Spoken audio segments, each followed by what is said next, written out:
C'est sur une série de recommandations que la première rencontre des femmes africaines juges s'est achevée à Libreville, la capitale gabonaise. Nos rencontres ne doivent pas être de simples occasions pour dresser des statistiques, mais des rencontres au cours desquelles on met l'accent sur par exemple, le changement de mentalité. D'autres ont proposé que les pouvoirs publics revoient à la hausse la rémunération des magistrats en général. À la suite de la lecture du rapport final par le juge constitutionnel du Gabon, Louis Angué, une déclaration dite de Libreville appelant à des actions fortes en faveur d'une représentation accrue des femmes dans la magistrature.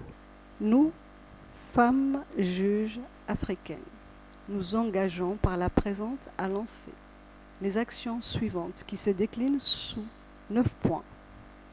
Premièrement, identification des principaux obstacles auxquels se heurtent les femmes pour entrer dans la carrière judiciaire et les femmes juges pour obtenir une promotion dans le secteur de la justice.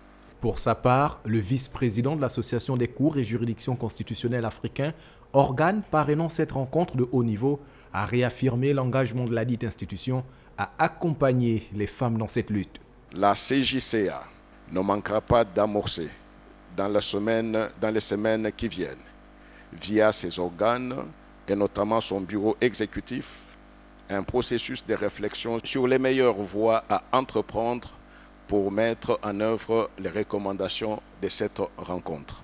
Cette grand-messe s'est achevée sur une note d'espoir de voir plus de femmes nommées au poste de responsabilité dans la magistrature, dont le Gabon est à ce jour un des exemples sur le continent.